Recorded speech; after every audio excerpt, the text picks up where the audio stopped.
WASWU power. WASWU power. We will be engaging employers to ensure we put these issues together on the table, and we explain to them the need to give dignified work and to even have dignified wages for the workers in the water sector.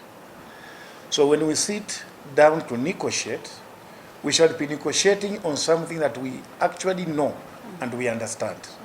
That was the reason why we wanted a sector-based union, whereby the leaders are drawn from the same sector. After signing this agreement, I believe the company is going to benefit because the staff are going to now enjoy from the signing of collective bargaining agreements, and it will also ensure that the staff have got better working conditions because the union is supposed to follow up with the company to ensure that whatever we are providing is within the law.